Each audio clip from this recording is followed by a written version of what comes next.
Current situation in China supermarket. It's been like this since the start. When I came back, in the middle of it all beginning, it was as calm as this. Everything was stopped. Whereas you see in America and England, everyone panics. Once one person panics, I think everyone follows suit. So you see the toilet paper, you see the food getting low, so then you kind of stock up. I think it's the way the Chinese kind of handled it, and the mindset of them was to stay calm, and I think that's the way everyone should handle it.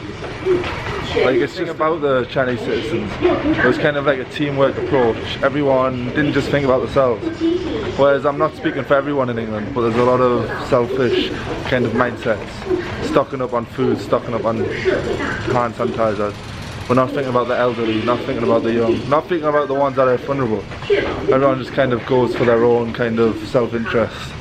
Which I think the difference here in China was, they realised for this to work and this to kind of be shut down, you had to work together and you had to kind of shut communities down, you had to stay inside. Because you're not just staying inside for your own safety, you're staying inside for others' safeties, the vulnerable, the old. It's not just about yourself, it's about everyone. Whereas I feel like that is the difference between the Chinese communities and the West. Leadership and lack of authority doesn't help.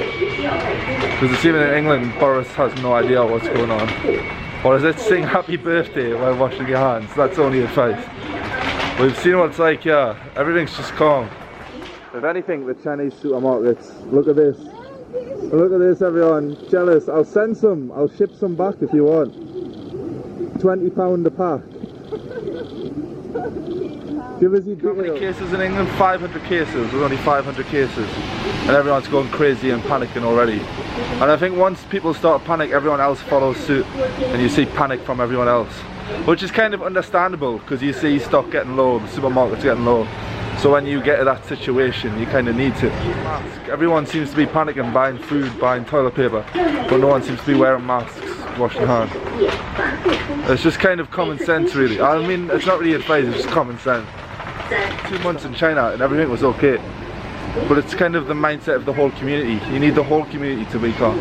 I'm just walking up and down the toilet paper aisle. I know, I look a bit stupid. I'm so happy with this tissue, kitchen paper. She doesn't like to dry, I like to dry. I'm happy. 6 UN. See, so happy. In England this would be so expensive right now. People would be fighting for it. See, the toilet paper in China is discounted. In England it's sold out. Yeah, it's discounted. There's so many of it actually. I wonder if they've stocked up because of what's been going on. But also the thing with the schools as well. I feel like if you take more of a proactive approach and you shut the schools down and the government kind of put lockdowns in communities and places, it would help the spread of, not help stop the spread of the coronavirus. Because I feel like in England, especially England, they're going to wait until it gets bad. And I've seen like it is in China, it will spread and it will quickly spread. And they're going to wait until it gets to that point, until they actually start to do something. And for me it's just a bit stupid. And it kind of sums up the hierarchy. They kind of made it a law that you had to wear the masks.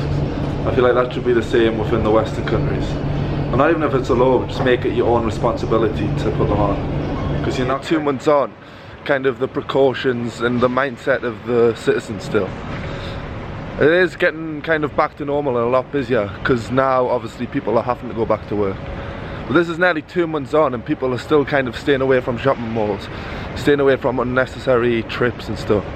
I got a lot of insults on my video, because you see my ghost town video, I was one of the only people that actually went out. I was one of the stupid people.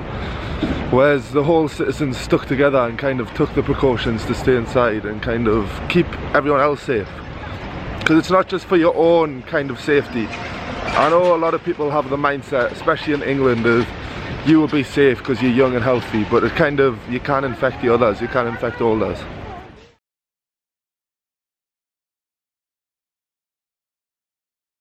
The thorough health checks and kind of temperature taking everywhere, including supermarkets, malls, communities, kind of help the situation.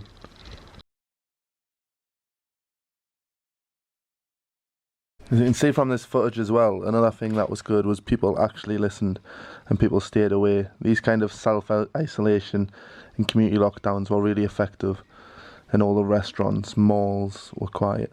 This really, I think, maintained and contained the spread of the virus. I think a lot of people in the Western countries, I know especially England, would like to rebel against the self-isolation and don't see the point of it. Kind of, why should I stay at home? Whereas in the Chinese community, they actually kind of stayed back. Yeah, so they put a lot of procedures in place, kind of from the metro stations to the taxis, the safety procedures of the taxi. You have to scan the QR code so they kind of know where you are the whole way. So he comes round and kind of checks everyone, does it? Consistency as well, because no matter what metro station you got on, they did check and they made you scan the code everywhere. This is how quiet it still is. The metro stations are still like this. The metros are this empty. You can also see they stayed away from the transport. There was a law to wear the masks, everyone stayed away from the metros. And this also helped. The whole WeChat thing helped as well, because they use WeChat for everything. So cash is not used, so you sign up for everything with WeChat, you pay with everything for WeChat. So it just made it a lot easier in kind of stopping the spread of the virus, because you're not having to touch other people's cash and just use everything contactless and cash. So they use WeChat, yeah, but in England you can still kind of use like contactless cards, so I would just say use contactless card. So you don't want to be kind of picking up cash from everywhere and using, I don't know, anyone's. The importance of life before the economy, and I think that's one thing to learn from it. Because yeah, a lot of people struggled with their jobs and lost a lot of money. But just the importance of life was put before anything else. Kind of a discussion about the Chinese versus the Western mindset. And I think sometimes that can be the difference. But yeah, I'm sending me love to everyone back home, everyone in America, the Western world. And that's it for today's video. Just stay calm, everything will be okay, and stay safe.